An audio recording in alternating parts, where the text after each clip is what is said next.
काल सीमा प्रश्नासंदर्भात उच्चाधिकार समितीची बैठक होती आणि त्या बैठकीला माननीय पवारसाहेब गेले होते आणि त्यांनी मंत्रिमंडळातील सहकाऱ्यांना भेट घेतली. परंतु ही भेट असताना त्यामध्ये राजकीय लवलेश नव्हतं असे प्राथमिक वाटत होते. परंतु महाविकास आघाडीतल्या एका पक्षातले लोक फोडत आहेत, त्याचबरोबर शरद पवारांच्या राष्ट्रवादीचे सुद्धा लोक सत्ताधारी फोडत आहेत आणि त्यांच्याबरोबर तुम्ही जर राजकीय लवलेश मिटिंगमध्ये दाखवलं नाही तरी लोकांमध्ये चर्चा मात्र ती होणार आहे. खरं तर यामध्ये कार्यकर्त्यांचं मनोधैर्य वाढवण्याचं काम पवारसाहेबांनी केलं पाहिजे. आमच्यासारख्या कार्यकर्त्यांचं मनोधैर्य वाढवण्याचं काम पवारसाहेबांनी केलं पाहिजे की जर एकीकडे पक्ष फोडत असताना त्याच लोकांशी आपण जर वेगळ्या राजकीय भूमिकेला जर बोलत असाल तर ते चुकीचं असेल.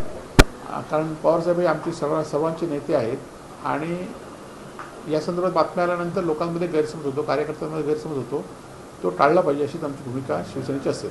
तर संजय राऊत असं पण म्हणतं आमचं मन दुखावलं, पवार गदारांना प्रतिसाद देतात तर सरकार पाडलं, त्यांच्यासोबत बैठक आहे आणि विश्वासता कमी होत आहे. बरोबर आहे की संजय राऊतांनी भूमिका घेतली तीच शिवसेनेची भूमिका आहे. तर याच्यामुळे ह्या बैठकीमुळे ठाकरे सेनेला कुठे धक्का बसू शकतो असं नाही. खरं तर आपण बघितलं असाल की सातत्याने शिवसेनेची किंवा उद्धव बाळासाहेब ठाकरेंची भूमिका असते ती स्पष्ट आणि स्वच्छ असते. त्या भूमिकेत कुठेही फरक पडत नाही, सत्ता असून दे सत्ता नसून दे.